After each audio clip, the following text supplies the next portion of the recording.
live on the air. I'm Richard Saile.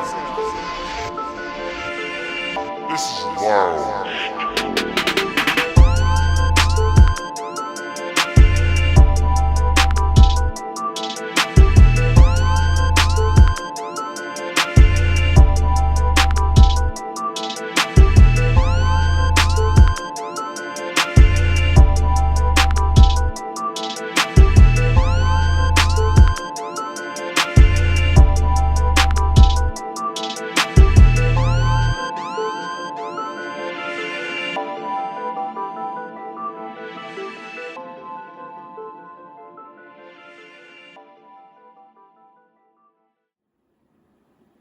Hello, welcome back to another episode of Lounge Time. I'm your host, Rich Saile, and today we have a very special guest in studio making his second appearance this season to break down Super Wildcard Weekend. He was on for mid-season at post-trade deadline, right after it finished. I had to bring him down for the playoffs because he loves coming on to the show, so we brought him back. My friend, Vin Assalone. Vin! What's up, Rich? What's going up, on, man? Thanks for having me. Yeah. Lounge time. What's going on? Happy to be back. Yes, and I told everybody for 2026 we are going to have guests for playoff content, and this is only the beginning, hopefully. Yes. So, we have a lot to get into because a lot of headlines, not just in the playoff games, but more coaching news involving one of the playoff teams from last night specifically, and I guess we're going to go into it a little bit later, maybe when we do that game. But let's get started breaking down the Super Wildcard Weekend games. We're going to have him preview the Divisional Round matchups a little bit with myself, have him pick his championship games and his Super Bowl matchup and winner. I will give you all mine on Friday when I do my Divisional Round analysis and picks as well. I'll also do probably the guarantees for Miami, Indiana too. So we'll have something Friday as well. But anyway, let's break down Super Wildcard Weekend because I would say, Vin, this is a pretty good first weekend of football. I say very good weekend. A lot of high-scoring teams, a lot of close games as well too. Besides some games, a lot of offense. So I thought it was a great first round. Yeah, and I think obviously the first four games, I think three of them had game-winning drives, or all four had game-winning drives up until the night game with the Patriots, Chargers, and then Texans-Steelers. Yeah. So yeah, for the most part, I would say it was a really good Super Wildcard Weekend. So let's start with the first game of the day, which a lot of people would thought was going to be the biggest blowout of the weekend. Yeah. I thought so included. I thought so too. I thought it was going to be a slaughterhouse. Yeah. And I watched kind of on and off with this game a little bit since I was doing some other stuff going on at the time. Yep. But I would say that for the Rams, their offense looked like the offense we knew we've been seeing all year. Yeah, it was no-brainer that was going to happen. I mean, they split a little bit of touches between Kyren Williams and Blake Corum, so the running game did pretty solid. Yep. I thought the one concern I had with them was their secondary looked very shaky against the Panthers wide receiver room. It's not packed. It's not stacked at all. It's not even like it's like a bottom third of the league in receiving room, and they kind of had their way. They got torched. So I guess I'll lead you in with this question. Are you more encouraged by what you saw of the Rams? Or are you a little bit discouraged thinking maybe they're not the perennial favorite in the NFC? I don't know. I thought because last time the Rams and the Panthers played, they shook up Stafford as well too with a couple picks. So I think it was kind of just the same mentality that Stafford was going in there, but it's the Rams. They have one of the best offenses in the league. I think it was just a fluke for them, honestly. I think just because, you go into the Panthers, they have nothing to lose, really. They're playing with house money. Right. And the Rams have all the expectations to win. Like, people have them winning the Super Bowl this year. So, I feel like going into a home or away game, hostile environment, and just, playing, I think that kind of messed with them a little bit. So I think that's why there was a little bit of a delay in their, productivity on offense. Yeah, I want to point out a couple of notes that I had for the game. They had, I want to say it was 411 yards of total offense, so basically the typical Sean McVay offense you would see. Yep. I will say, though, when I look at the defense, I mean, this was a unit that was, I want to say, top 5 or top 10 in points allowed, scoring defense. They were pretty solid. I mean, they're pretty solid. But to see Bryce Young have it, and I'm going to get into it in just a few seconds.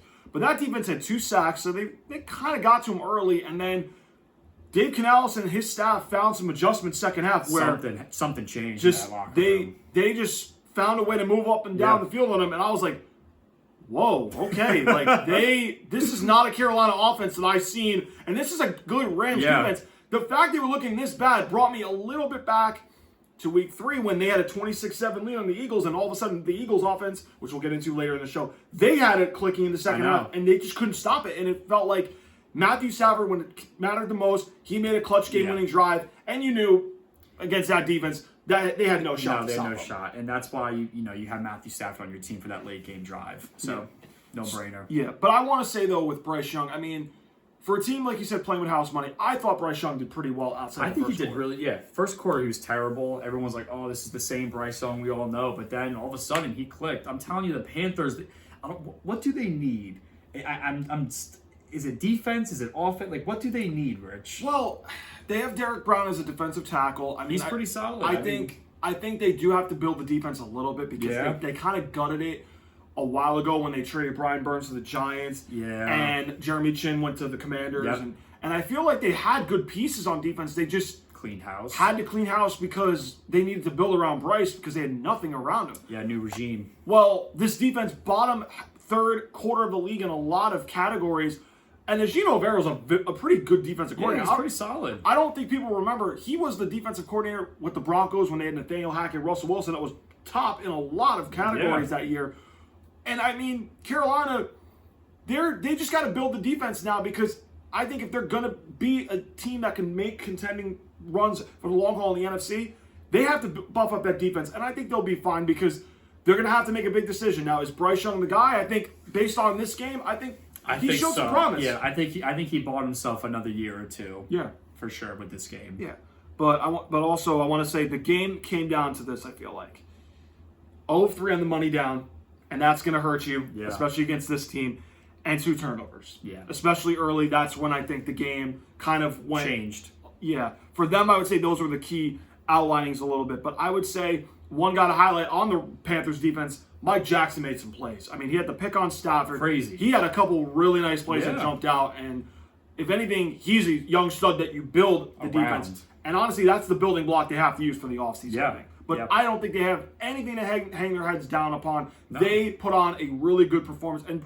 they proved why they belonged in the postseason despite being an 8-9 record. I know people are going to say, well, 8-9, they shouldn't even be in, losing record. Well, they went toe-to-toe with the Rams. They went toe-to-toe with the Rams. They earned their right, in my opinion. So I think so, too. I think they earned the right. Yeah. All right, let's go into the more competitive, high-profile matchups. The nightcap of Saturday, Packers-Bears, which this was a game of tale of two halves. Yes. This was a game where Green Bay jumped out flying, on all cylinders. We thought the Bears were done. Yep. I mean, they looked completely crazy. And then all of a sudden, it just got cold. They just slowed down on offense. And I don't know what happened in the fourth quarter. And I have a stat for you later that kind of is mind-blowing. I didn't know it was that many points they gave up, but they gave up 25 points in the fourth quarter alone. 25 Is that a points. record? That's got to be a record for a comeback in the playoffs, right? Or that's got to be one of. It's got to be up there. I mean, that's a lot in the fourth quarter alone. But I want to go to your thoughts because you have a lot you want to touch on this game. Did Green Bay, you think, give the game away so much, or was it more about Chicago, where we might be seeing a team that's on the rise, maybe in the NFC playoffs? It's a tale of two cities, I guess, because Green Bay, like you said, they came out firing in the first, and then all of a sudden they just stopped. The problem with the playoffs is you can't give them the other team breath at all. No. And look what happened. Exactly, Exhibit A. So they're gonna probably hammer the tape on that game and see where they went wrong. But I mean, you can't.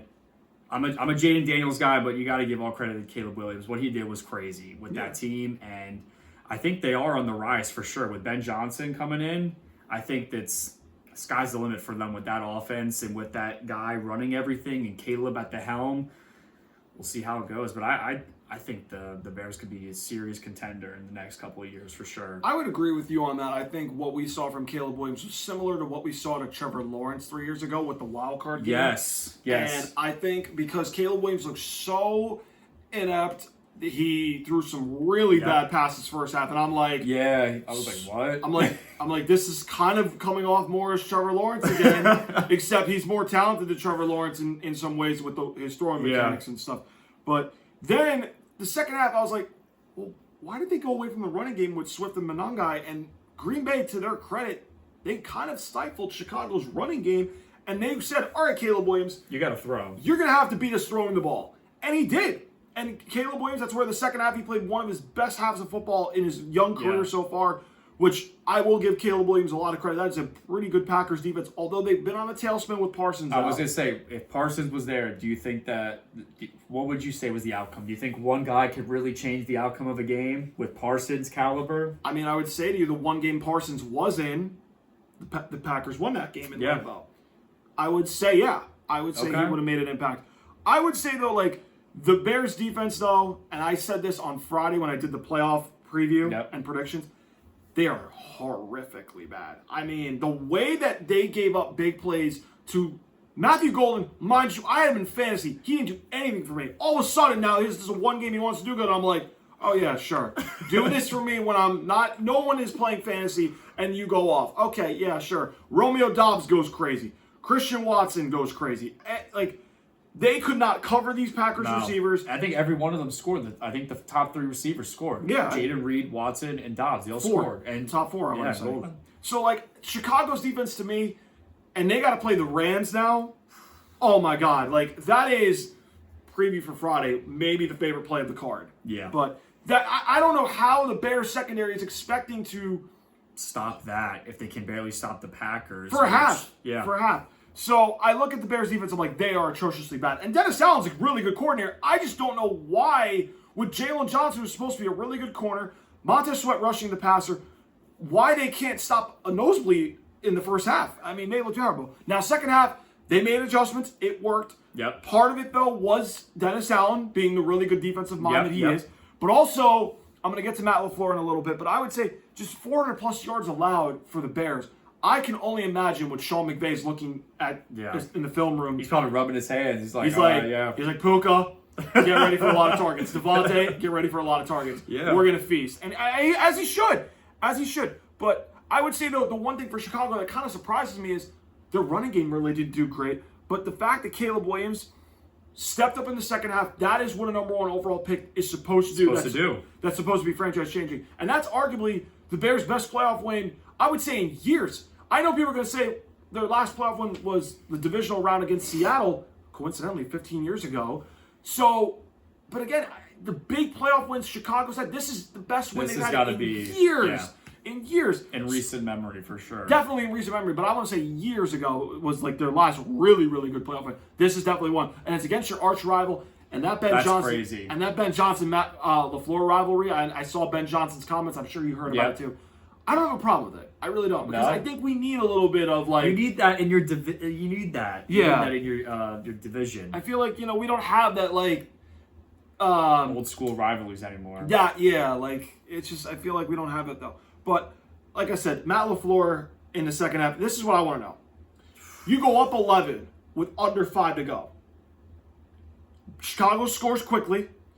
You're throwing the ball up 3. I don't know why. He would just chew clock and just try his best to take as much time as possible. I feel like those plays were just those 3-and-outs killed him. I don't know what Matt LaFleur was doing. I mean, Josh Jacobs was doing okay, but you go away from the running game, make them burn their timeouts. That was coaching malpractice at its finest. Its finest there.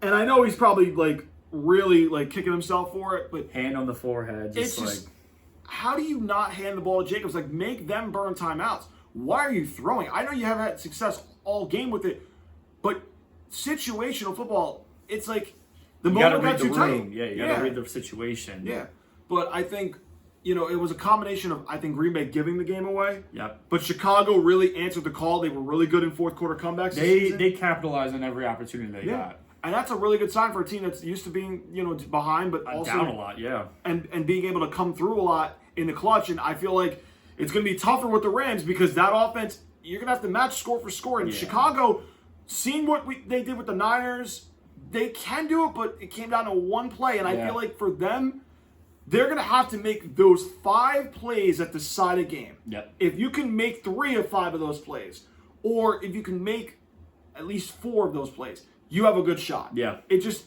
every little play for them is going to matter. And this is where we're at now with the final 8, where every little play, every little detail comes down to the wire, and it's like executing it to perfection and just knowing what you got to do. Mm-hmm. So I would say Chicago, big win. Congratulations for them. I mean, I had it 23-20. I was way off. But, I mean, I started the day pretty good. Okay. Now, let's get to the Bills-Jaguars, where I have a confession to make. I picked Jacksonville to win on Friday, and as I was getting close to kickoff, I was saying to myself, I don't think Jacksonville's got a shot. I just was like, I had this feeling like, I don't think they're going to win this game. It's going to be a blowout? No, I didn't feel like they had the team that could beat Josh Allen. Like, something just told me they're not going to win this game. This is not going to be the game. All right. And it wasn't like, I mean, I think maybe I did fall into the Kool-Aid trap of the media, really think Jacksonville was going to win it all, and I was like, so I am guilty, and I know the Jags were on a winning streak, though, weren't they? They were. They were, but if you remember Friday what I said, they had never been in a close game at all since, I want to say it was Arizona, after, I want to say it was, I don't want to say, like Thanksgiving-ish, Sunday after Thanksgiving. It was somewhere around there. That was their last close game they've been in. Tooth down to the wire. So they're not used to being in those uncomfortable situations. Yes, Buffalo is. And that's where I was like, that's where I think Buffalo's going to be. And that's ending. What happened. The ending happened. So, I saw the fourth quarter, there was like lead changes back and forth. Yep. It was like literally constant scoring or constant like one-upping each other. It was a great fourth quarter game. So when I ask you about the Bills-Jaguars game, do you think the Bills showed you enough, even with Gabe Davis being out for the season, torn ACL? Tyrell Shavers just got an update now. I mean, the Bills, even when they're down 2 receivers that make contributing roles, they still win. Do you still believe the Bills can represent the AFC in the Super Bowl? Because in moments, they showed they can do it with Josh Allen playing as well as he did, which I'll get to in a moment. Did the Bills show you enough that they could still win the AFC? Is this their time? I think so. And it's because I think Josh Allen is doing it with nobodies, bro. Who is that? Who's their star receiver on that team? It's literally just a one-man army. Him and James Cook. That's it. I mean, in the running game wise, yeah. But there's nobody like he's making it work with plumbers. Khalil Shakir, Josh Palmer, Keon Coleman. Oh my gosh. I mean, he just came out of the doghouse. Yeah. Brandon Cooks, they picked up off the streets, and he had a bomb play at the end of the game, or like to kind of solidify the win. What do you think about it? He's a speedster. He's a veteran speedster, but I feel like, and Josh Allen was just. I feel like he was just hurt the entire game, but he just kept going. Like I saw him, like always in the medical tent, limping, and he kept scoring. So I think they're putting literally their bodies on the line to win because I feel like this year the Bills were downplayed a lot. I feel like a lot of people were like, Buffalo ain't that good. Buffalo's kind of hush, hush, hush, hush. And now I feel like they're like, all right, they want to talk about us. They want us to put us down. We'll show them why we're good. And I think that's what they're doing right now. So I really think, I don't know, and they played Broncos next. Oh, man. You got time to think about it. We got time. That's for the next segment, but I think so. I think the Bills can, and the problem is they always come up short. Yep. And I don't know, for some reason, I don't know if I'm drinking the Kool-Aid, but I think it might be this year. I am going to agree with you on some things because now listen, I'm this is part of the confession here. After watching that game Sunday, it took me a while because my mind was distracted on the Patriots game later that night. Yep. I let Monday go by because I wanted to enjoy the Patriot playoff win. Spoiler for later. And then I was thinking this morning, and I'm going, how do you stop him? Like, how? Like, this man had a decent game throwing, yet the man, when he's holding his knee, his finger's off, I mean, his foot's hurt, he's still, it's like, how do you stop this man? I feel like last night, I don't know if this snuck into my dream or whatever. This man tormented my team 4 years ago in the playoffs. My worst fear might come true. He's going to do it again because I'm telling you, I don't know how you stop him. Let me give you this nugget too. I was telling my old man this yesterday. Do you know the other 2 quarterbacks who have beaten Josh Allen in the postseason? Well, one of them's Mahomes. Well, no, I'm saying outside of Mahomes. Oh, outside of Mahomes. Yeah. Do you know No the other idea. two? Okay. The last non-Mahomes quarterback to beat Josh Allen in the playoffs was Joe Burrow back in 2022. And the other guy was his first ever playoff start on the road in Houston, Deshaun Watson. So the AFC, while we want to talk about these guys are young and inexperienced, and I'm going to say the same thing I had with Mahomes when I first did this show. Who is going to stop this man outside of Mahomes? You got a lot of young guys on their way up, but this man has been there, done that, and I just feel like till they go down, I feel like there's nobody that's stopping him physically. How do you stop a guy that's 6'5"? You can't hit him high because it's a helmet to helmet hit, and they're going to kick you out of the game. You hit him low, he's just too big. Like how he'll still stand up and move his feet. Yeah. How in the world do you make him human? Like he can't be stopped. It's like a machine. It's like you can't even stop him. 28 of 35 for 273, 2 rushing touchdowns. This man had a really good game, and again in the clutch. Now they're doing the tush push play where they push him forward. I'm like, yep, good luck trying to stop 6'5". What, 260, 250? Probably, yeah. I mean, come on. It's just, how do you stop him? Shakir had 12 for 72, and then the next was this guy had 3 catches for whatever yards. Yeah. But the only hope I have is the injuries will catch up to them, hopefully. But every time I think this, they always prove you wrong. I mean, and I thought, honestly, Jacksonville did a good job defensively. They did a great job. They really did against the #1 run defense. Yeah. They could not run the ball No. well. But I always say, if you stop James Cook, how the fuck do you stop Josh Allen 17? How do you stop him? And this is what I feel like we haven't seen a team stop him. We've seen regular season Fangio do a good job. We've seen, Vrabel do a good job week 5. That was week 5, though. Jeff Ulbrich and them did it week 6. Surprisingly, Atlanta, who also beat Stafford. I mean, Miami somehow ran wild on him. And this is the other thing with Jacksonville. I don't know why Liam Cohen went away from the run. Because I saw the end of the first quarter, they were gashing. I know, yeah. Tootin was 3 outside runs. Buffalo could not stop it. And then Etienne had the one, I thought, and I don't know why they went away from it. Same thing like LaFleur, man. Just, And you know what the difference was? The 4th and 2 going in. And this is a theme I'm going to say it was throughout the playoffs. Take the points when they're there. Do not get greedy in this situation because it's going to come back to haunt you. And that's exactly what happened. Because what had happened, a shin came down to getting a first down and making possibly a 14-3 lead in that situation instead of getting stopped short and Josh Allen going the length of the field because you can't convert. I don't understand why you don't take the 3 take the points and let him go the length of the field that way. And they lost by 3 points. That's what I'm saying. So I do not know, why do you go away from the running game? That's where I question Liam Cohen. And again, he's a first-year coach. I understand. Did a great job his first year, though. He did. Kudos to him. He did, but Buffalo has not been a good run defense at all. I don't know why teams go away from it so early. Like Trevor Lawrence, he threw 2 of the stupidest interceptions. And that's also on Trevor Lawrence. I don't know what he was doing, man. And the biggest losers of the entire weekend, outside of Matt LaFleur, these are the 2 biggest ones. Trevor Lawrence and Justin Herbert were the 2 biggest losers of the entire weekend. Gosh. Because Trevor Lawrence, the pick he threw, basically gave Buffalo, I want to say 3 points. Yeah. And then the last one, when the game mattered, I don't know what he was doing. I don't know what he was doing. I don't know what he was doing. I felt like he just, the moment got too big and he got tight. And when he got tight, that's when he crumbled. And I think Jacksonville, he had a good season this year. He did. Especially the last 8-9 games, he played really well. I was going to say. But in the postseason, this is where you elevate yourself. And I feel like let's pump the brakes on elevating Trevor Lawrence into that upper echelon elite status. He's not there yet. He's got a playoff win, which is good, but he's not there yet. And Justin Herbert, same thing, but we'll get to the Chargers-New England game in a little bit. But I just felt like Jacksonville, the difference in the game was Trevor's turnovers and Liam Cohen going away from the run.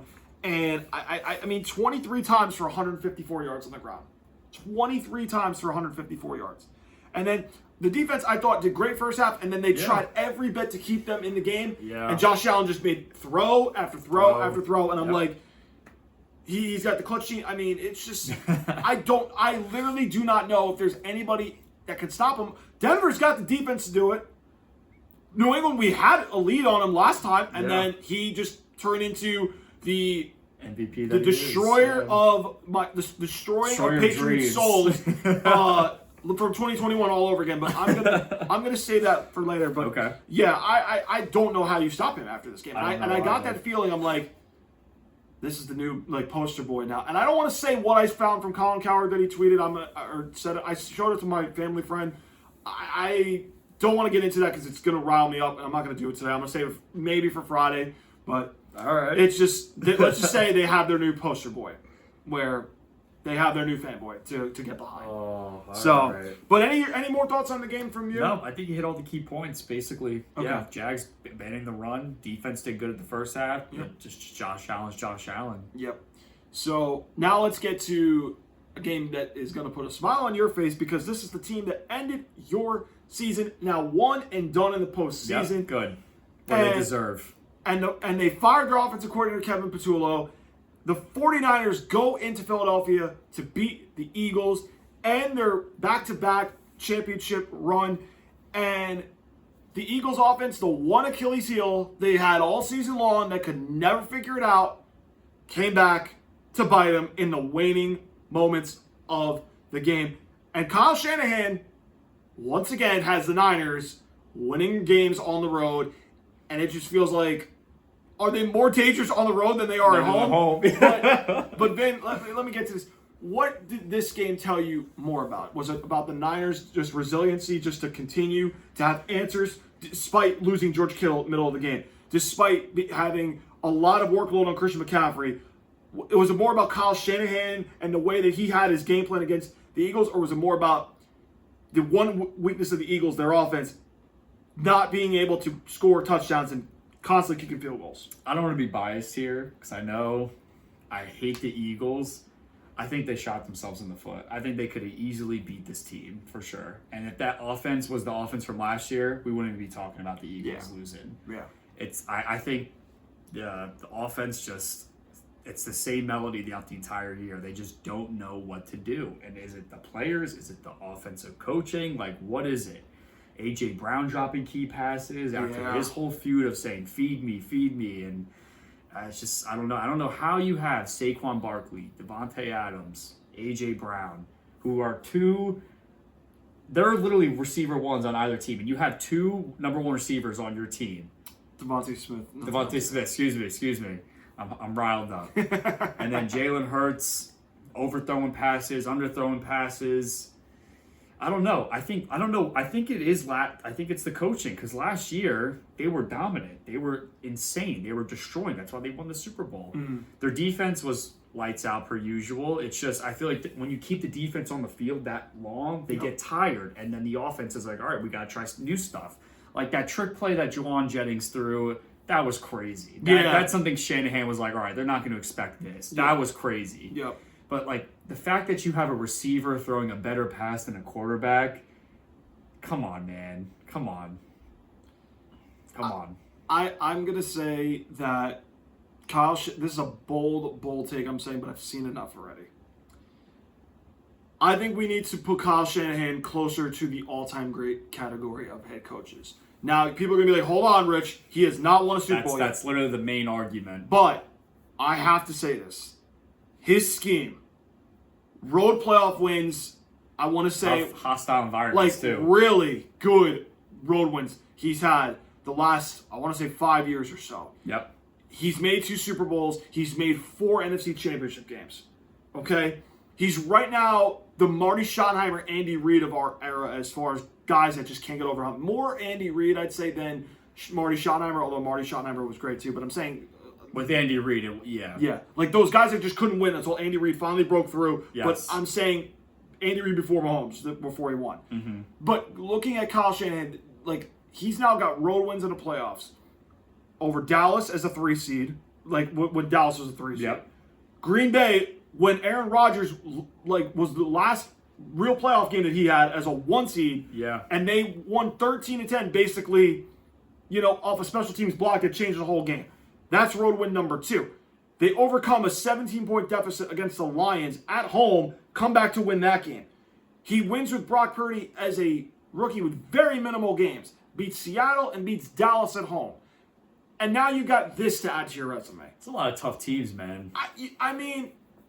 It's just the one thing with him is everyone's like, the Super Bowl, the Super Bowls, the Super Bowls, clutch. Yeah. It's all. I feel like, but I agree with you on that take. He has to be considered among the top. I would put him, if we're going to do college football, college basketball, top 25. I would put him in my top 25 all time. Yeah. Now, people are going to be like, well, who are you leaving off, Rich? Well, I have to go through the archives and see. But That's another segment for another episode. Right. But I'm saying the resume now that he's built, and he's been there almost 10 years now, which is crazy. But the way that he schemes up guys, and he did this with George Kittle out, Chris McCaffrey getting a ton of workload, and that's risky considering his injury history. I was going to say, yeah, he was a workhorse this season. And Demarcus Robinson was shredding that secondary, which I would have not had on the bingo board for Wildcard Weekend. If anybody had that, you earned your little earnings or whatever. Yeah, you got a nice bet. Because I did not see this. He makes average receivers look really good. He makes tight ends. I'll never forget when this dude had... I forgot I don't think it was Nate Sudfeld. It was Nick Mullins. He made Nick Mullins look good. This man made Nick Mullins look good before they started really getting good.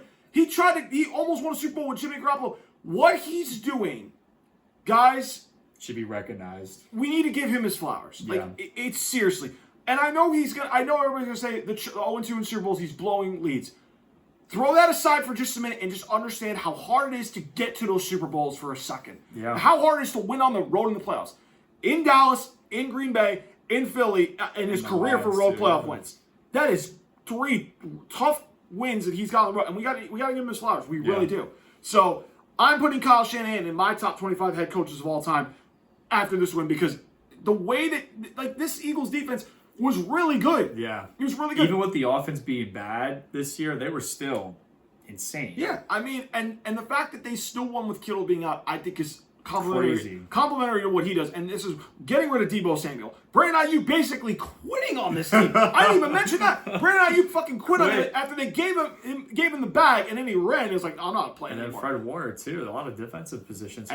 And that's where, the Niners defense stepped up. And again, though I said the biggest weakness was going to come out, well, the Eagles offense was the biggest weakness. And now they want to, Kevin Patullo, the scapegoat, he got fired. Well, now, who are you going to get as your veteran offensive coordinator? That's what I want to know. Do you have options? There's no excuse to not go hire a Mike McDaniel. There's no excuse to go hire a Cliff Kingsbury now. You got to go get a veteran offensive coordinator, because when Jalen Hurts has a veteran offensive coordinator, he does well. Well, if you get another freaking first-year offensive coordinator, you're going to get the same production that you got in 2023 when they blamed Brian Johnson and they got rid of him. And then, again, you have Patullo they blamed. So... But again, it's hard to win back-to-back. And that's what I think these Eagles fans... don't understand. They don't understand. They don't. So, again, just the fact that you expect to be really good time and time again, and it's...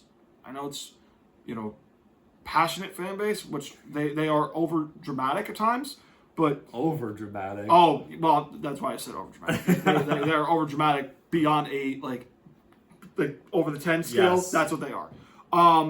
But I want to just say though, they looked in the second half like they got stops. Yeah, but they did. In the first half they looked shaky. They looked all right. But second half they got the stops, held the Eagles down, and Quinyon Mitchell had a game with 2 interceptions. But I was gonna say he was pretty good. I mean, but Fangio is fine. Like, he's one of the really elite minds, and that was a fun chess match. But it's just when you keep the defense on the field that long. Something's going to happen. But, yeah, I mean, and the funny thing is, Saquon Barkley had over 20 carries for 100 yards. So Saquon had a good game. He had a good game. But they can't score. And if you can't score and you're kicking field goals, that's the difference. That's not how you win in football. That's not how you're going to win in football. It's just not. No. And I just think that, you know what? Sirianni deserves the heat, as he should. But this Eagles offense, they need to address how in the world this is going to happen. Now, A.J. Brown is definitely gone. I think he's gone. I definitely think he's gone. You know what the Eagles should do? We saw Big Dom wearing headset. Maybe they should throw him as the offensive coordinator. It's basically going to be the same thing they're going to pick up.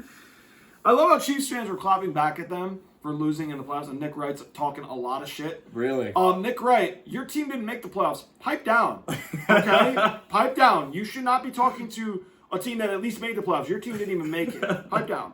All right. Let's get to the Chargers-Patriots game. All right. Now, the boys came over for this game. You and a couple of other guys that have been on Lounge Night before. Yep.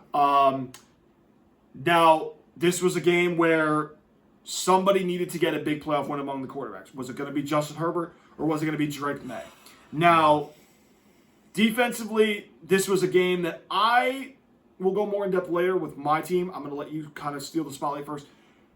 New England's defense was, in my opinion, one of the big storylines going into this game. How are they going to get pressure on Justin Herbert with second, third string offensive tackles? All that silence got put to all the critics got quieted down for silence the time got being. put to ease for sure. Yeah. Very defensive game. But let me ask you this: when it comes to this Chargers-New England game, do you feel like this game, even though New England didn't play its best game, do you still feel like the Patriots are a viable threat to win the AFC? Do you think they'll be okay? Is it all right that they had this kind of a bad game now? I would say, because you also got to think of the Chargers. When we were here, we would just see the pocket collapse in literally 2 seconds. Yeah. Justin Herbert had no help at all.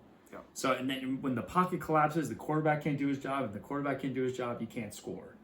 So, I don't know, because it was a very defensive game, which is hard. Yes. You guys controlled the pace. You guys, attacked when you could. There were some errors on both teams. So, it's a hard game to kind of, process. Because you don't know, all right, your defense is that good, or is the offensive line that bad? I don't know. I think you guys did really good controlling the game and the flow of everything. And if you have the control in the playoffs, and you can control, hey, we're going to make this 3rd and 10. We're going to make this field goal. We're going to be able to score this drive. Then I think you're unstoppable. But I don't know. I think you guys have a good defense. Your defensive front four went crazy against this team. Mm-hmm. It just sucked because I am a Justin Herbert fan. And now he's in the same conversation as Trevor Lawrence. Regular season Warriors can't win the playoffs. But you also have to understand his team's hurt. His offensive line's hurt. Yeah. But I think you guys did great overall. Great game. You guys controlled the pace. And that's where I think. What do you think, Rich? So, I don't want to react too much to the 6 or 7 sacks we had on Justin Herbert. Although I don't think it should be taken as, an anomaly. I don't think we should, say, just rub it off under the carpet and be like, oh, well, it was the Chargers. They're banged up. Mind you, this New England team, I have said for weeks, you were here for this post-trade deadline. I said they needed an edge rusher. Yeah. Well, Harold Landry and Caleb on Chason, they were crazy. They got after Justin Herbert. Now, I know it's second, third string offensive tackles. I'm aware of this. But did you see Big Milton Williams? See what happens when he's back in the lineup? Big play on the end. I mean, that dude controlled the middle. Christian Barmore inside as well. I mean, we were missing, Tonga Tank, Kairos Tonga. Okay, hopefully he comes back soon. We're going to need him. All right. But I have to say, I knew that there was going to be, if we were going to win this game, we had to get after Justin Herbert, and then we had to make sure that we didn't turn over. Now, we did lose the turnover battle 2-1, but to me, when you lose a turnover battle and you still win in that dominant fashion, that's a scary sign for the rest of the league. Hold on now.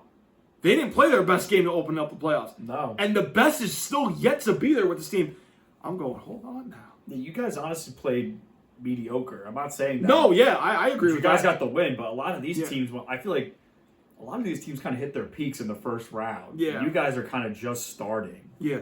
Now, some idiots on Twitter, Scott Kaczmars and the Barry McCocketers, the known Tom Brady haters, and now they're going to look and these stupid people that are worried about stat merchants and worried about putting up 30-plus points in a playoff game. Well, what's more important, lighting it up with 30-plus points and stats and losing, or winning the game? Winning even if it's ugly? Don't listen to those idiots. They don't know shit. They just want you to rage bait. They're rage baiters. They are. To me, a win's a fucking win. I'm taking it. My biggest concern with the Patriots is that offensive line still. Odafe Oweh and Khalil Mack and T.R. Tart, the nose tackle for the Chargers, if they got pressure on Drake May, he was down. I am fearful of Will Anderson, Daniil Hunter, and those guys. I was watching the Texans defense and I'm going, Will Campbell, you better have an answer for Will Anderson's speed and power because you might not get help. You better hold up.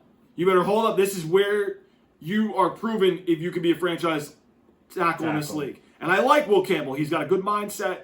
I like how he approaches the game.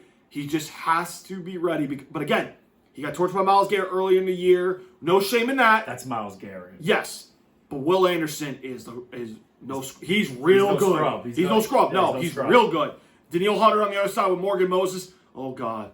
I mean, have fun with him, Rich. He was on my team for a while. Have fun with him, man. This is where I work. But I will say, I feel like Josh McDaniels will have answers for those guys. I am worried, though, the game might turn into 2015 AFC Championship game, a la DeMarcus Ware, Von Miller, Malik Jackson. That was a brutal game where I can't even tell you how many times Brady got hit in that game. But I'm fearful it's going to be that kind of game. But to me, with New England, their offensive line needs to play better. They need to be able to handle the ferocious pass rushers of the Chargers, which they did. The Texans coming up. And just say you get to Buffalo or Denver. You better be ready. Because that's where you're going to see if you're going to be tested. Now, they're not Bengals O-line Joe Burrow bad in the Super Bowl. They're not that bad. No, they held up. But it's just, that's my biggest concern. Now, if I got the defense playing like they did against the Chargers, I mean, that Super Bowl rematch can happen. I mean, Superman can just handle his own, but that defense, I mean, Milton Williams, Christian Barmore, I mean, Robert Spillane came back. That's a big guy coming back, too. You got a lot of pressure on Herbert. We did. And I think, to me, this matchup with Houston, I'll elaborate more on Friday. If they play like they did against Houston, I like our chances. Okay. All right? But I'm going to say, though, like, to me, that their biggest weaknesses that we had going into the game, my weaknesses, I remember, were the run defense, the red zone defense, and their weakness of not really a true edge rusher. All of those got solved. The Chargers had no running game going. Not at all. The red zone defense, Terrible. The biggest play was early on when Harbaugh went for it.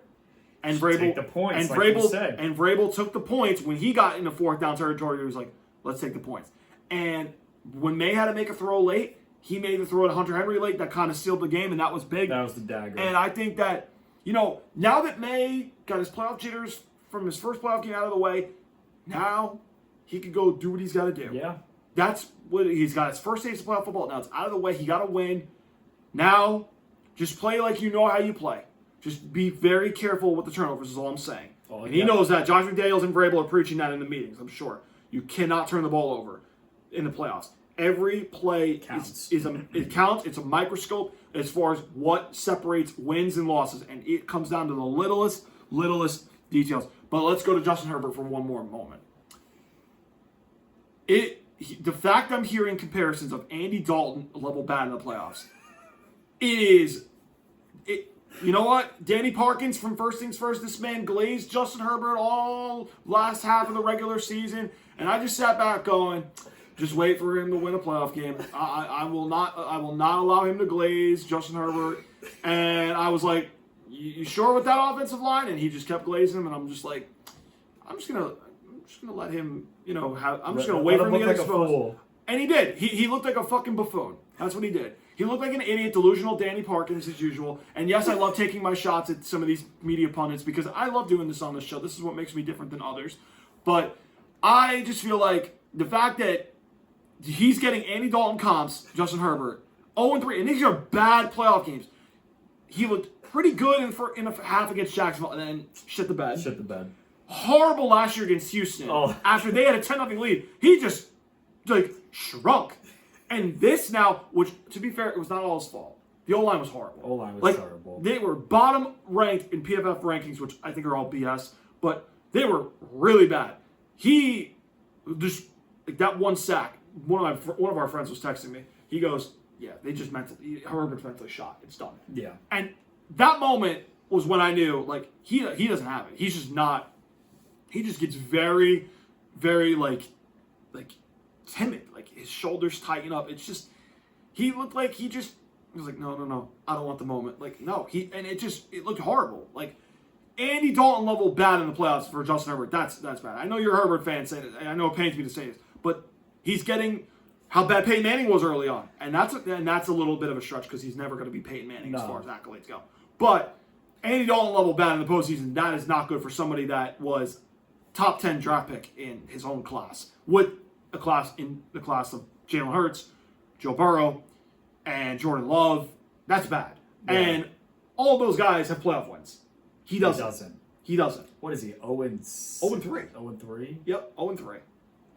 So, but, I mean, it was special to watch New England win a playoff game. It was special. I mean, I would do Stephen A. with the fake crying, and I would say, "Did you see my Patriots? Did you see my Patriots?" I would do that, and I might save it Friday. I don't know. I mean, but now if they beat the Texans, my cousin, you better watch out because I'm gonna be. And he texted me Monday. He's like, "Yeah, I knew it was over once they couldn't score until 3-0." I'm not gonna divulge all the messages, but we got receipts. I got receipts. There's some. I smell jealousy from here. But don't blame me. Don't blame me on your misfortunes the last 26 years of playoff football. Don't do that to me. Don't do that to me. You're not gonna ruin my happy mojo. I'm enjoying every moment of this season. I'm doing that. I'm not gonna worry about losing teams. Let's go to the last game last night, Texans-Steelers. Now, there's a lot on the Steelers end of things because of the ramifications for two guys. From this loss, yeah. But I want to go talk about Houston because I watched the game closely because when I got an opponent, I know him versus next week, I'm locked in. I got to see what they run. That's the kind of football nerd I am. And I know people know me from the younger days where they know okay, he knows his shit. He knows, okay, he's locked in and stuff. That's just me. I'm almost like a coach, okay? When I try to find out, that's in my football encyclopedia flexing. I'm not trying to do that, but that's how I approach finding out, okay, what do I need to know? I watched this game really closely with Houston, and I was saying to myself, the Steelers' defense was below average in a lot of categories when I went over the preview. And surprisingly, they did not bad. They didn't do bad. But I feel like people are misleading this game a little bit. The Texans' offense scored 10 points through 3 quarters. It was 10-6. And then their defense turned it up several notches, and they had 3 touchdowns in the fourth quarter and was like, yeah, we don't care. We don't care if he looks horrible last game. Are we misleading with the Texans as far as to how good we think they are as a team? Are we... Bro, they look like the 2000 Ravens right now. Just the defense is holding this team. I think the offense sucks. It does. It sucks. And defense wins championships. Your offense can be terrible, but as long as your defense is, giving you opportunities to score and even scoring for you to make your job easier, I think the Texans are not good as what people say, man. I don't think. I came away with that last night. I'm saying 10 points they scored through 3 quarters on a below average Steelers defense. And the biggest thing, C.J. Stroud kept giving the Steelers chance after chance after chance. He's saying, take the game. And I'm like, Arthur Smith. I'm telling you, if C.J. Stroud lost, he'd be in that same conversation as Trevor Lawrence, Justin Herbert. No, you don't think? No, because he's got 2 wins against, and I know they're not the greatest of wins, but he's got to win over Herbert, which to me is an advantage. And he beat the Cleveland Browns when they were the number 1 defense in his first playoff game at home. Granted, that was with Myles Garrett and Jim Schwartz was the coordinator still. He's still got 2 wins. Justin Herbert got none. That's true. Now, Trevor Lawrence has got 1 against Justin Herbert. I can't. So, yeah, all right, then it kind of evens out. All right. So, I feel like with Stroud, and he's lost to 2 number 1 seeds. Yeah. The Chiefs, they weren't going to beat the Chiefs. The Ravens 2 years ago, that defense was really good in a lot of statistical categories, and proof of Mike McDonald what he's doing in Seattle. Just ask him how good Seattle's doing right now defensively. This game to me, I really sat back. I was like, if we get to 20-23, New England against them, I think it's enough, which is doable. I feel like people say you're crazy to think that. No, it's not. They could get to 20-23. Fucking Raiders scored 20.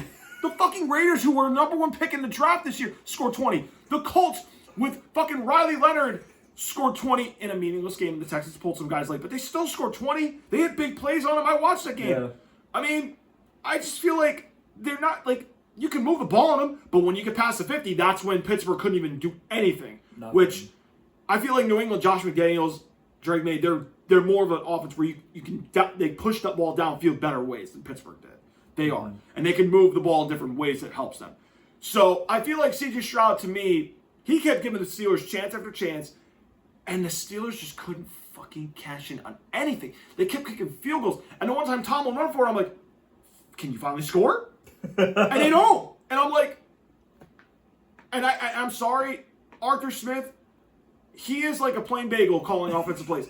Like, he's so, bro, it's just run and check down. Where is the deep shot down the field? Where is the deep shot? It took a third quarter. It was incomplete. No butter, no cream cheese. That's what they are. That's what he is calling plays. He's a plain bagel calling plays on offense. It is horrible to watch him call plays. There's no vertical push down the field. There's no creativity. There's no innovation. No. Nothing. This guy, like, I know he won in Tennessee, but you have to have explosive plays, and you have DK Metcalf. Calvin Austin can get by you. You're going to tell me you can't find ways to push the ball downfield? I know. Come on, man. Like, that, to me, that's where I blame him. And I hope Titans fans don't get him as a head coach, because I feel bad for Cam Ward if that happens. Oh, God, okay? no. But I look at the Texans and I'm like, the Steelers blitzed him. It worked. And I feel like, to me, if the Texans are scoring fucking 10 points on the Steelers, and I'm seeing my defense, the way they played against the Chargers, I'm like, oh, we have a real shot. All our offense just needs us to get to 20 to 23. Like, if those defensive touchdowns never happened, I think the Steelers could have went away with the game. if they could have any offense. They had no offense. They had no offense. I know they had no offense. But I also watched that game. I watched the Steelers. They had some outside runs that hit on them pretty good. Some of the check down plays over the middle, they hit them. So it's not like, to me, they're like the 2000 Ravens where you can't really move the ball on them. But you can, but it's when you get past the 50s where it gets tough. Yeah. But I feel like you can move the ball on them. The problem is you're going to need to score in the red area when you have to. And I feel like points are premium. And again, if you blitz C.J. Stroud, I feel like, again, back-to-back bad offensive lines New England's going to get. Well, now you're going to have to find a way to build the pressure packages you built Sunday and take them into Sunday afternoon in Gillette. Again, get the crowd going, and you got a real shot to host the AFC Championship if it goes their way. But I feel like now, let's go into the Steelers, because some say it's sad, but also it's also a time of change. And I feel like for Mike Tomlin, it was time. I think the game evolved, and he's kind of doing. I feel like he was kind of stuck in the same mentality. I don't know. I think it sucks because he's one of the greats. We've seen him almost all the time, and he's won. It's just you gotta evolve with the game. You know what I mean? Mm-hmm. And I don't know, but I don't know if he was a scapegoat. I know people, I have a couple of buddies that are Steelers fans. They're like, oh, can't wait for our regular season, winning. We get the playoffs and we're first round exits. It sucks because you kind of screw yourself out of a draft pick if you think about it. And you got to build around the team, and he's the same with my team. My team's all old guys. Steelers are a bunch of old people, so you got to find that one good guy to just build around. And I don't know. It's a lot of uncertainty for this Steelers in the offseason. I told somebody we've had on the show numerous times, our friend Joey, and I said to him, I said, be careful with the rebuild, because sometimes you're not going to get a rebuild like you had last year, where you guys made a nice deep playoff run. Look what happened. We're back to reality. And look at us now, where we had back-to-back 4-winning seasons, and all of a sudden we have the right head coach, and we get the right people around him, and look at us. Just need the right pieces. Some teams, rebuilds take longer than others. The Lions took 3 years, for example. Sometimes it takes 1 or 2 years if you hire the right people and you let them do what they got to do. Now, the Rooneys, I believe, will find the right people. They've always been great with coaches. Yep. They've always let them finish it out. I think they made the right call. But now, again, can they find that next gem that not really a lot of people know about that can maybe... Next guy's got a big shoes to fill. Yeah. I mean, Bill Cowher had big shoes to fill after Chuck Noll. Tomlin had big shoes to fill under Bill Cowher. But who's the next guy? That's what I'm wondering for them. Who's that diamond in the rough they can find? I don't know who it is. I don't know anybody as of right now. I don't know for them. I don't know. I know people are saying, well, one guy's like, they should hire Brian Flores. I'm like, well, he didn't do bad in Miami. Miami just gave up on him because of the whole, Stephen Ross paid for him to lose games. Well, that's more of a bad luck on Stephen Ross and Brian Flores. Brian Flores is trying to win games. Now, whether people want to question his coaching style, whatever, I still think he's a damn good coach. I do. But is he a head coach where he can elevate a team and flip them? I don't know that. Think so. Miami, though, I thought he did a good job with Miami. I really did, non-biasly, and I hate the Dolphins. But he really did do a good job. Yeah. Now, I feel like it was time. It's sad because I feel like, you know what? This is a big take, too. And I don't think a lot of these big media outlets talk about. I feel like, and we're guilty of this maybe in our own ways, we as fans, we know there's times where like it's time to move on from the head coach or it's time to move on from somebody. Yeah. And I know a lot of people on social media nowadays, they bunch us all together like, oh, everybody's like their own general manager or, you know, Monday morning quarterback type people think they have all the answers. I'm guilty of this, but I'm going to be fair. I will stand up for myself when I know I'm right, and I will admit when I'm wrong at times. Okay? I feel like as a known society, what we're seeing is Harbaugh up over there 17 years. Tomlin was there 19 years. I understand that there are coaches that have bad seasons. I feel like we are too quick to pull the trigger and say, no, get him out. Get him out. I feel like we as a society are too quick to pull the trigger on some coaches. I think sometimes. people want to win, and if they don't see results right away, but even if you have those tenured coaches that have been there for a while, Hall of Fame coaches, and you pull the plug like that, I don't know. Do you think we are a little bit too quick trigger? I think so. I think the Harbaugh fire should have never happened. Yeah, I mean, I agree with you. I mean, I was talking to people with this too. I feel like they weren't ever going to give up on Lamar with 29, two-time league MVP. No. They're not going to trade draft picks. They know quarterbacks are rare to find. They'll just go find somebody else. I feel like the value of coaches, like, I don't want to say is going down, but I feel like they're just becoming more expendable. It's a dime a dozen now. It's honestly like the running back market. Oh, we'll just pick a coach up. We don't have to pay. You know what I mean? I feel like we're taking that a little too great. I'm taking this as a different perspective because people want to label us as spoiled fans, which I'm not mad for those that say it, but I'm going to say somebody like myself is finally realizing, hey, if you get a guy that knows what he's doing, let him do what he's got to do. I'm good with that. And that's why I was happy when I knew you hired the right guy in Vrabel, and look at what the results are paying off.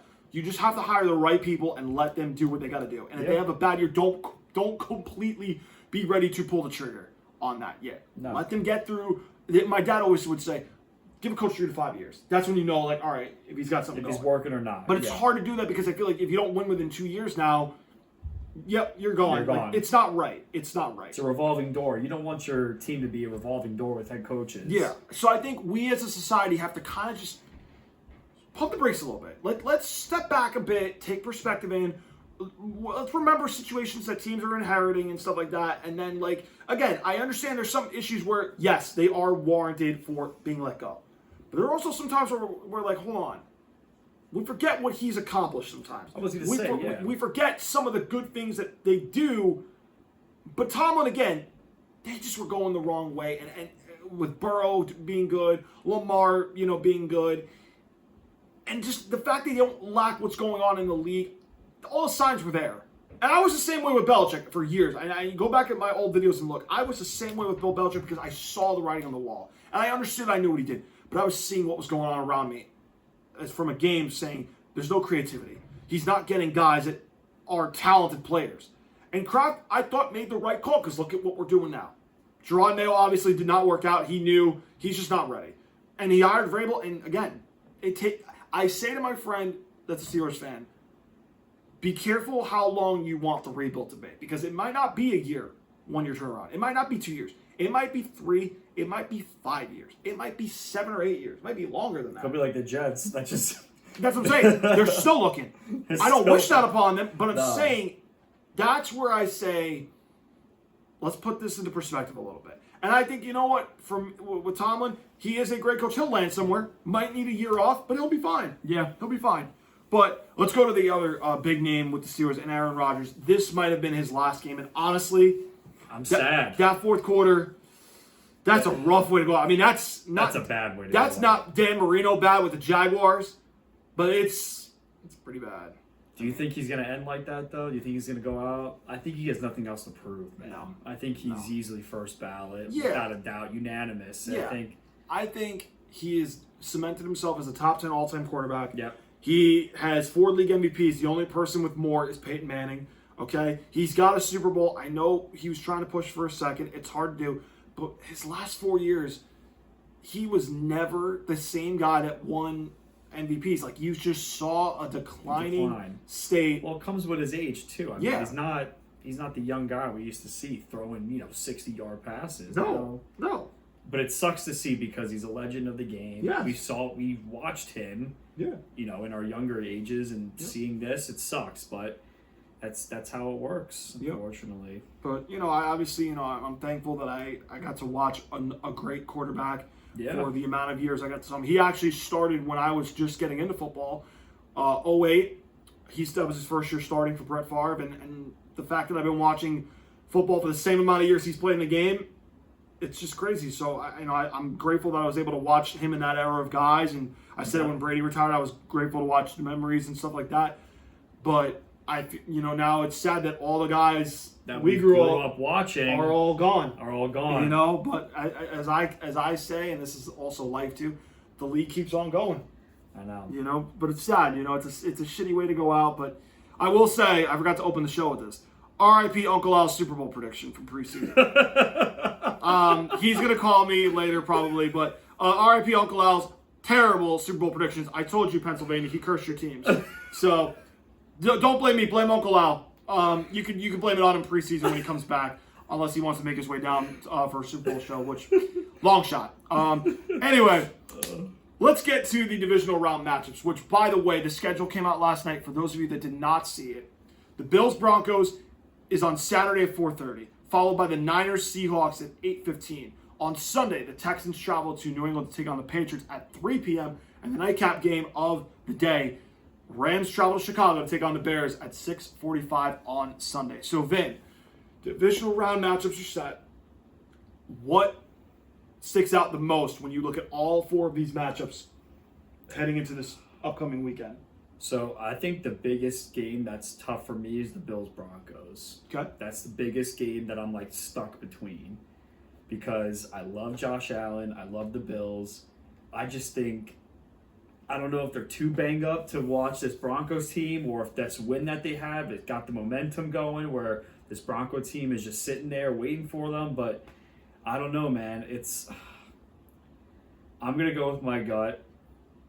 I have the Bills upsetting Denver at home. I don't blame you for that. I actually don't. I really don't blame you for that. I have the Bills upsetting Denver. Okay. I think so. I'm not at all mad at that. I actually wouldn't call. I would never call you crazy for that. I actually think that's very likely. Yeah. I actually do. That's a tough game because it's depending on the defense and I don't know. It's tough. I don't know. Yeah. I mean, Buffalo is number 1 pass defense. Yep. The Denver offense hasn't really looked great eye candy lately, but their defense. Is I think their defense is very well equipped to give Josh Allen problems, especially with the altitude now. They have home field. They have the week, of rest. But Sean Payton, to me, I think his team's better from when they met up last year in the wild card. Big time. I think they're going to be better prepared. I just think, to me, is Bo Nix that guy that can elevate a franchise to win a playoff game? And I think...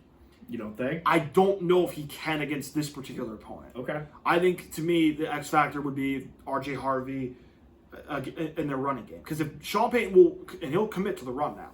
If they can control the running game and keep Buffalo off the field, I think that's Denver's best hope. Because their defense can keep them in the game. They can give Josh Allen problems. Yeah. And I think they're looking at that Jacksonville tape going, okay, we can kind of do some things differently. Alter some stuff. I think Denver's got the defense that, to me, gives them problems that can make Josh Allen contained. Now with Shavers and Gabe Davis out, my worry is Surtain, Riley Moss. They're down to 3 guys, and then the 2 tight ends, Knox and Kincaid. And then their running backs. Who are they going to take away and say, all right, beat them? That's it. That OC's got to come up with some game plan, man. Well, Joe Brady's done a phenomenal job. He's done, yeah. Yeah. So I'm not worried about Joe Brady. I'm just wondering how in the world they're going to figure it out. So we're both agreeing Bills advance?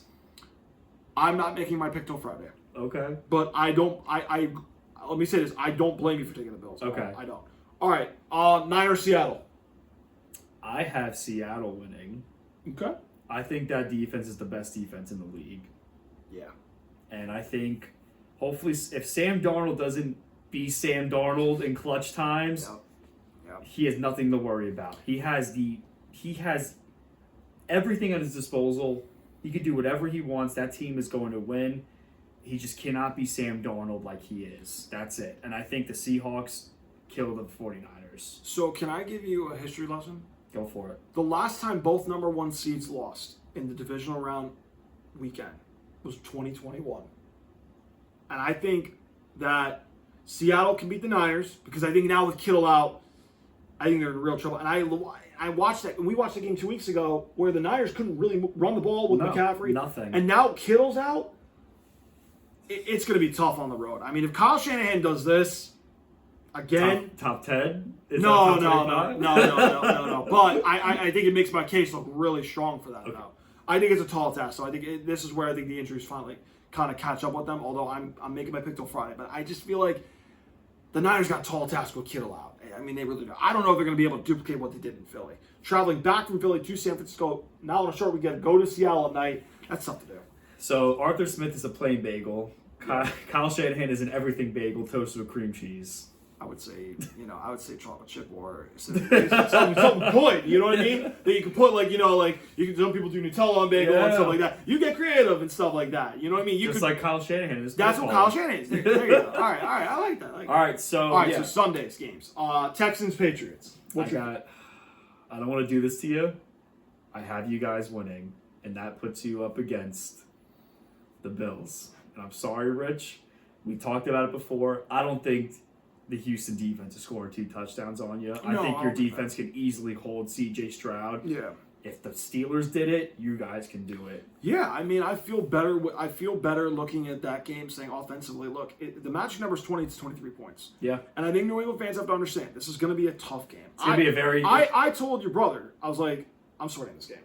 I think it might be the same low-scoring game as the Chargers game. I'm not even kidding. I wouldn't be shocked at all if that happens. I wouldn't be shocked. I just want to win. Listen, I'm enjoying every moment of this season. I don't want it to be over, but I know, look, everything take it as it comes. Everything that I've seen this team do this season is way ahead of schedule, and I'm just look, to be in this spot again, I have different perspective than I did in my younger years watching the Brady era. So I'm just happy that this team is in this position again. And again, I'll give all my keys on Friday, what I think needs to happen and stuff like that. But tall task, but okay. So you got Bills doing on the NFC Championship. Let's go to Rams and Chicago. Who do you have in that one? See, I can't tell if this game's going to be a shootout or one-sided. Okay. I have the Rams. Okay. And I think with that high-powered offense and the Bears couldn't stop the Packers, and the Packers shot themselves in the foot by taking your foot off your neck. Mm-hmm. I don't think McVay's doing it. I think he's going to run up the score. If he gives you opportunities, he's going to take them. I think the Rams win against the Bears. Yeah, to me, I think Dennis Allen's got his hands full with Sean McVay. I think Caleb Williams, the only thing that the Bears have going for them is cold weather. That's and it. Stafford and this team, they did better in the snow last year against Philadelphia, but they are not a cold weather team. They're not. No. And I think if the weather elements play a factor, they have a shot. Yeah. They have a shot. I mean, this is where they have hope.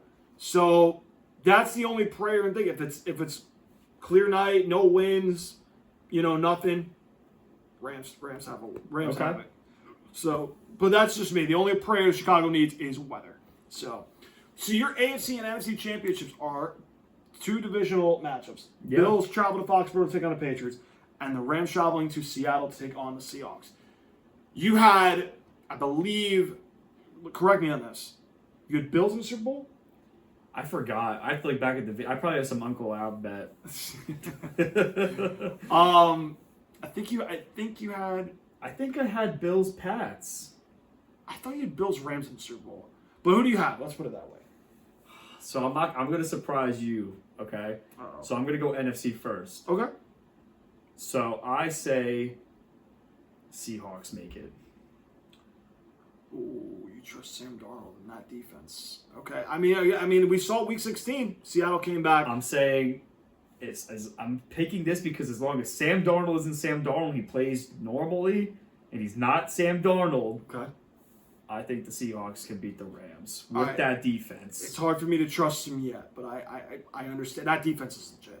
They are. Mike McDonald, though, this deep in the playoffs as a head coach, I got to see it. I obviously respected McVay. I don't know. I just think of something. I think something might happen where Seahawks might shock them. Okay, they do have the home field that will play a factor. It is a tough place, hostile environment to play. All right, go ahead. My game. I have a feeling I know where you're picking, which I'm not mad at you, though. I have a feel about what I think you're going to pick. I have you guys. Oh, no, the curse. No, I would be insufferable if that happened in a good way. There would be, let's just say, a very celebratory occasion if that were to happen. Depends where I watch that game, who I'm watching with. That will be a very happy moment if that happens.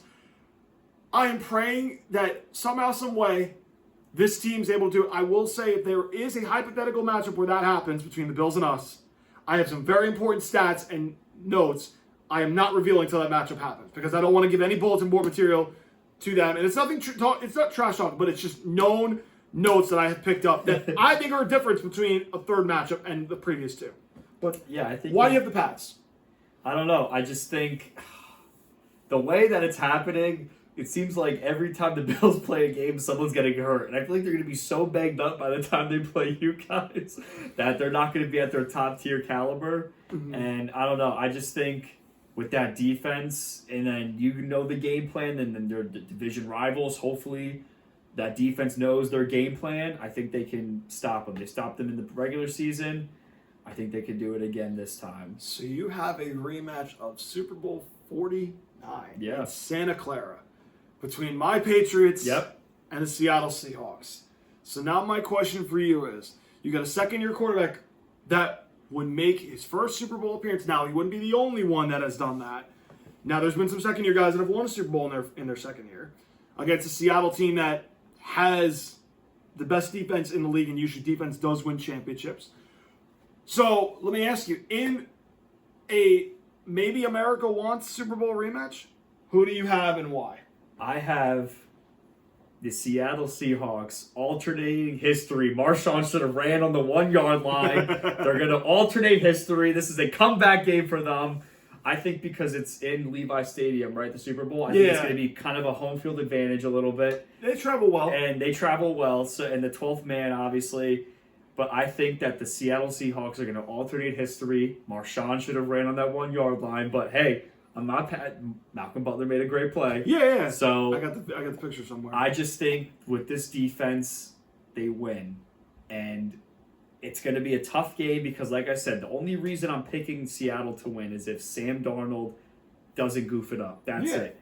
He has nothing else to do. The defense is going to do their job, I think, throughout the playoffs. Mm-hmm. And I don't know. I think with May being a rookie and Seattle being what they are with the defense. I don't know, but you never know. It's football, and it's the Super Bowl, but I think Seattle's going to win. Okay, there you have it. There's Vin. We're alternating history over here. Vin's Vin's Super Bowl prediction, but he flipped it from mid-season. Final question I'll leave you with: Indiana or Miami? Who wins the national championship in college football? Miami is the worst team I've ever seen in my life regarding college football. The fact that they skimmed by and made it after beating the teams they did, which I think, I'm an Ohio State fan, I don't know how we lost to them, but I think Indiana destroys Miami. I think it's going to be the similar score to the Oregon game. I think it's going to be a blowout. They're just systematically a great team. They're coached amazing. Mm-hmm. And they don't have a lot of 4-star, 5-star, flashy players, NIL deals that Miami has or the other teams that were in the playoffs. They're playing with just normal guys that love the game of football, and the coach is working real good, man. And I think that's why they got him from JMU. And look where JMU is now. They're constantly, ranked up there. So it's, I think Indiana destroys Miami. Okay. And that the fact that Miami would win I'll be crushed because I hate Miami. Wow. Why? Because The U's going under. Do you hate them because they beat Ohio State? Yeah, because they beat Ohio State. Okay, that makes sense. Okay. Well, what about you? Unless you want to save it. Well, you know what? I'm not even going to make this a secret, but I do have to talk about it on probably Friday or Monday show. Okay. But you know what? Give us a sneak peek. I did put a bet in this past weekend. Whoa. My old man and I talked about it, and I watched Indiana against Oregon, and I'm like, oh yeah, they blowing out. They blowing out Miami. I'm like, I gotta get this in, early. So I'm like, you know what? I go with what I need my bet wise. So I'm going Indiana. I'm going Indiana. Okay. So yeah, I think it's a blowout too. They're a well-oiled machine, and I mean, Alabama's one thing, Oregon's another, and Miami, they have a front that could give them problems, but I don't know, man. I feel like Miami just does not have the horses on offense to even match them. The best worst team in this college football playoffs. Hey, but they earned it. You know what I mean? They earned it. They earned it. You can't take anything away from them. Vin, thank you so much, Rich, buddy. it was a pleasure, my man. Always, always. You guys, we are going to be back on Friday where I give the divisional round previews, guarantees, and picks. You can also follow me on Rumble, where we are building a community over there. We can do more than 4 followers on Rumble. Come on, pushing you guys. Bring them up. Let's go. You can follow me at LoungeTime Pod on X, where I do tweet. I was tweeting a little bit during the Texans-Steelers. If you have a question for the show, I will give you your couple minutes of fame where I shout you out and I respond. It'd be transfer portal talk. It could be divisional round matchups. It could be anything you want, football related or basketball, because we are getting some March Madness content on the way. Make sure you guys hit that like button, hit that subscribe button, hit that notification button, because we have more playoff content on the way. We have more guests on the way.